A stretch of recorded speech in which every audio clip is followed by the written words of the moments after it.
Self-discipline is a way of loving myself. So I have been on a quest of self-discipline. I have been on a quest of achieving so many goals using self-discipline. And if you're like me, you've probably come across the Japanese philosophy of self-discipline. Probably come across the Japanese way of living, because the Japanese are people that believe in slow living, small steps in order to achieve better goals. So I was reading about the Japanese way of self-discipline to achieve the things they want to achieve, and I stumbled upon the Japanese philosophy, which emphasizes things like the Kaizen, Bushido, which can help to foster self-discipline. I have been the person that sometimes I struggle with being a disciplined person. I struggle with the goals that I want to achieve. I set big goals and then all of a sudden I fail to get to where I want to get. Now, when it comes to the Japanese, there is the main core concept to everything that they do. When it comes to the Japanese, the core to their self-discipline lies within the Kaizen method.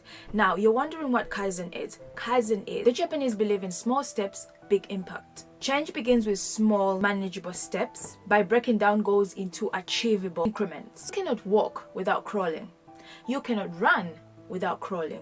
You cannot fly without jogging. So every single thing that you do leads you to that bigger goal. The small steps that you take every single day help you. So if you're walking in the path of self-discipline, you have to start with the small little steps that lead you to that bigger goal.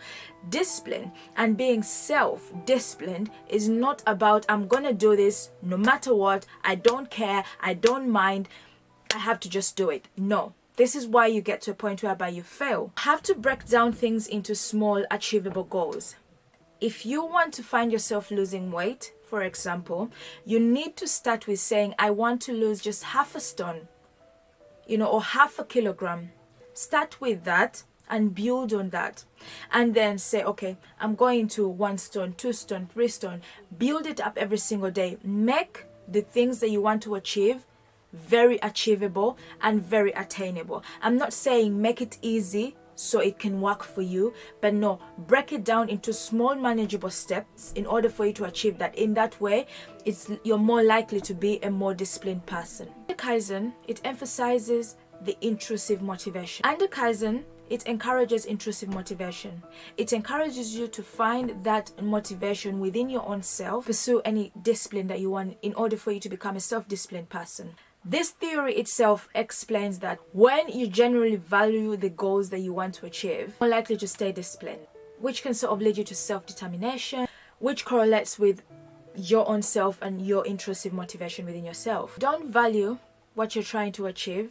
If you don't value the goal that you're trying to reach at, if you don't value the thing that you are aiming at, the chances of you staying disciplined, the chances of you being very, determined to achieve it are really going to be. Right now, you don't ask me when I should record a video. You don't tell me when I should go and do my research. You don't tell me what time to upload. You don't tell me a video needs to come up this week. I know that already because I value my work.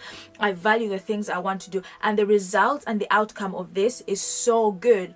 I'm so disciplined with this that I sacrifice sometimes the time that I have to go and do something in order for me to do this. My discipline is like every single week, 2 videos a week. They have to come out. Every single week, there has to be something that I have to put out. I'm so determined. I value this, that self-discipline is not a question. The other Japanese method is Bushido, the way of the warrior.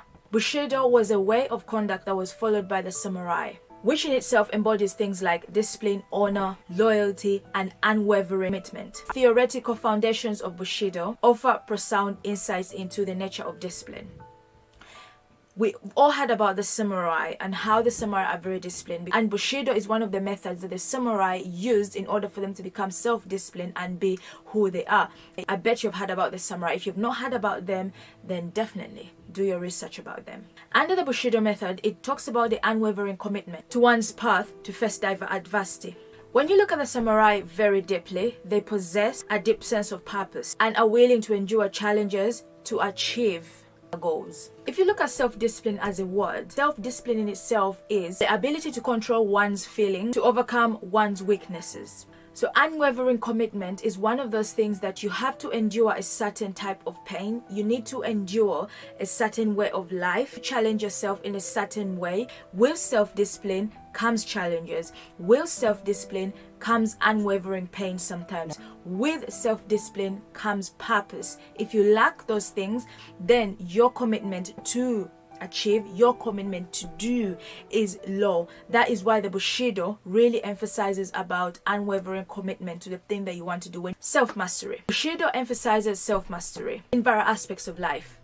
The theory of self-mastery, it actually suggests that disciplined individuals actively work on developing their abilities, continuously strive to self-improvement. For example, you watching this video is a way of self-improvement, is a way of self-mastery. The more you learn, the more you improve yourself, the more you read about things, the more research you make, the more things you do, it makes you become a better person because you are mastering, you're doing work on your self-mastery. Self-discipline is not merely about restraint, but about cultivating one's potential. It's not restraining yourself from eating that burger or from, buying those chips or eating all that fatty food or anything that you find unhealthy. It's not about saying no to it, but it's also mastering your own self, having a self-mastery and learning more about the reason as to why you are not having that burger. You're resisting yourself from having that, that big chunky burger or, that oily, greasy, chicken that you're looking at. It's not just about that, but it's the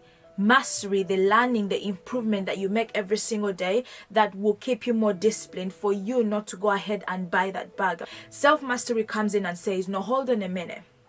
Self-improvement in your own self, understanding why the methods that you're using don't work or why that is not good, is going to help you to become a very more disciplined person. Honor and integrity.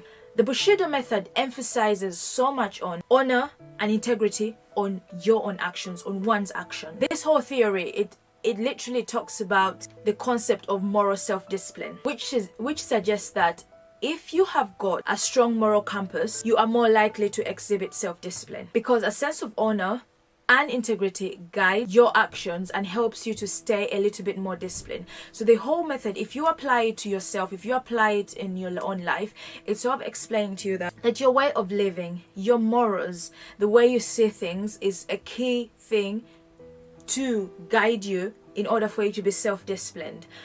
I can give a very good example. When it comes to morals to me, when it comes to things for me, I grew up in a society, or I grew up as a child being in a boarding school. So when you're in a boarding school, things are done on time. Everything is done in a particular way. And you have to always think about the respect for others, the respect for things, and the way in which you live. Discipline was one of the things that would get you from point A to point B. There was no mom, there was no dad, there was nobody. I was in boarding school from when I was 6 years old.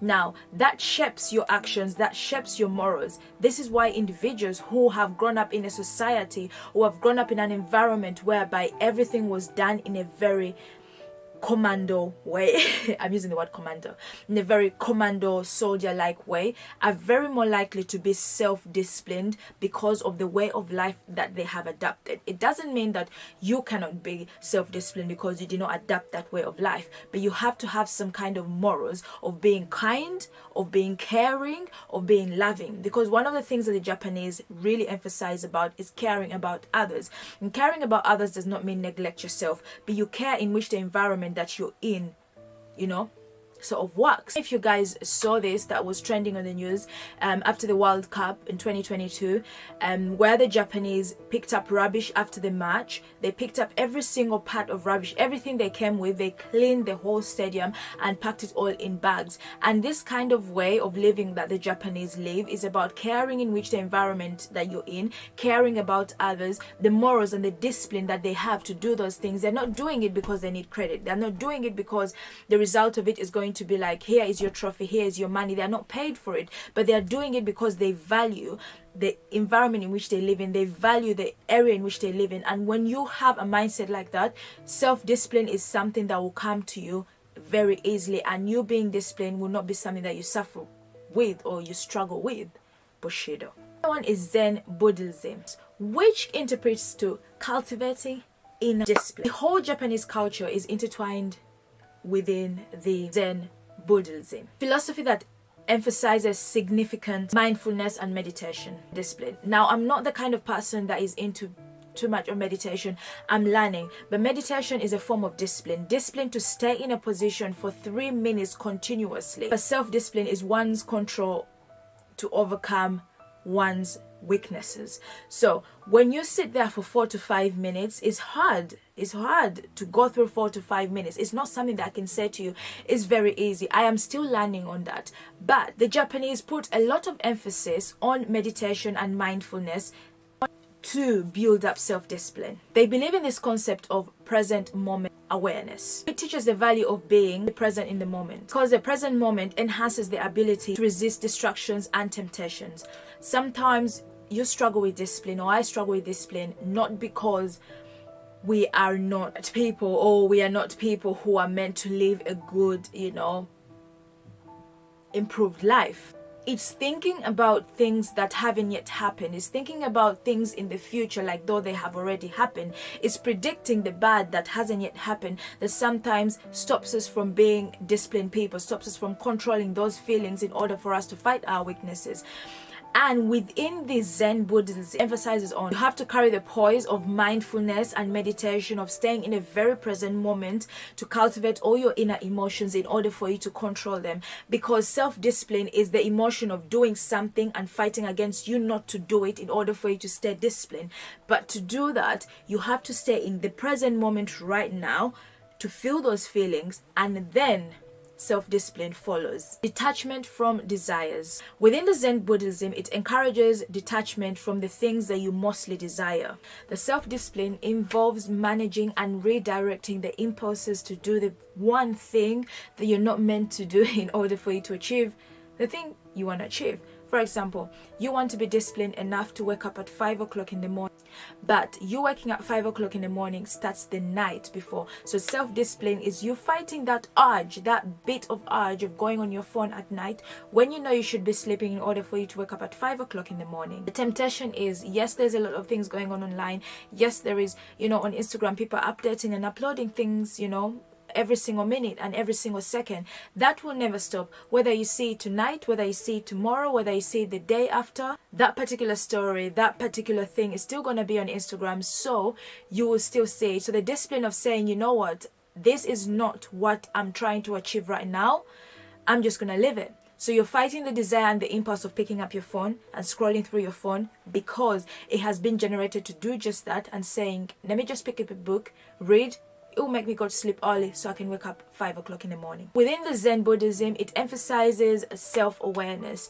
Now, there is no such thing as self-discipline without being self-aware. Otherwise, you are doing nothing. You are wasting your time. Understanding your own triggers, understanding your own temptations and vulnerabilities allows you proactively address them and maintain discipline. If you're not in a position whereby you're fully aware of things that trigger you, things that cause temptations, things that don't allow you to do the things that you want to do, then you are more likely to fail when it comes to self-discipline. And when I say that, it comes in a way of saying that you have to be fully aware of yourself through self-mastery, through self-improvement, through challenges, in order for you to know yourself when it comes to certain temptations and certain disciplines, so that you are more aware to create markers, to create things that can allow you to be a much more disciplined person according to the Japanese way of living. You have to treat self-discipline as a way of loving yourself in everything, regardless of any method or any way, or what the Japanese say, or what the Western world says. It doesn't really matter. There is a very iconic interview that Will Smith did, and in that particular interview he says that self-discipline is a way of loving myself. Because he loves himself, is going to treat himself like somebody he loves. And he uses this very iconic example of pizza. He's like, okay, you want to eat that pizza, you really love that pizza, but you know after eating that pizza you're going to feel really shit. So he says that rather than you picking up that pizza and feeling shit after, love yourself enough to be disciplined and not pick that slice of pizza. You have to really love yourself and embed yourself in self-discipline, that it becomes your identity, in that things like honor, loyalty, love and kindness are things that come through the self-discipline that you have acquired, or the things that you want to achieve. If you want to be happy, you have to love yourself. And within loving yourself, you have to create mechanisms in which you have that self-discipline that is a way of self-love. Because the Japanese are no perfect people. The Japanese are not all good people. They are not all perfect people. But they have these ways in which you can look at self-discipline as not something that is sort of a military way of living, or it's some kind of attention sort of thing. No, you have to look at self-discipline as a way of self-love. The Japanese emphasize on Kaizen, which is incremental discipline. Bushido embodies unwavering commitment. Zen Buddhism, which enhances mindfulness. So with all those kind of things, it allows you to become a very self-disciplined person. Self-discipline is just controlling your own emotions with the weaknesses that you have around you. It's controlling yourself and seeing the results of what you want to achieve. It's knowing yourself that you love yourself too much to go ahead and do that short-term desire. Eating a pizza right now feels good in the mouth, feels nice in the mouth, you know. Eating that burger feels good, you know. Staying in bed for 1 extra hour, you know, or 2 more hours feels good. But there's no amount of sleep that will not still make you tired. Even when you sleep 13 hours, you still feel tired at the end of the day. When you sleep 2 hours, yes, you'll feel worse than the person who slept 13 hours. At the end of the day, have you been disciplined enough to get to the things that you want to get to? Because with discipline comes happiness. With happiness comes a sense of self-love and more gratitude towards yourself. So you have to create those mechanisms of saying, you know what, this pizza feels good right now in this very moment, but I know I'm going to hate myself, beat myself, you know, for it, and I'm going to feel bad for it. So I would rather not do that to myself. I know staying in 1 more hour extra is going to give me, you know, a little bit of rest. But I know at the end of the day, 1 hour that I decided to spend in bed, I could have woken up and read a book and I would feel better at the end of the day. So it's trying to fight those impulses, those things that are telling you should do that, against what you actually know that you have to do. And the Japanese have mastered this kind of way, and I thought I would share with you because I also suffer with self-discipline. I'm no angel. I'm no perfect person, you know. So self-discipline is a continuous thing. It's a continuous journey. It's a continuous way of self-improvement, and you have to treat it as that. And if you do not know, my name is Lucy. I make self-improvement, self-love, self-discipline, mindset videos on here to improve and make you a better you. You can check out my YouTube channel. I have so many other videos that you will definitely love, that will help you become a better person, self-improvement, you know, echoing in that Kaizen sort of method in a way to make you a better person. Because every single day, every single minute, every single second you take by learning something new, you're expanding your lifespan, because knowledge is power, knowledge is wealth, and knowledge is life. See you next time.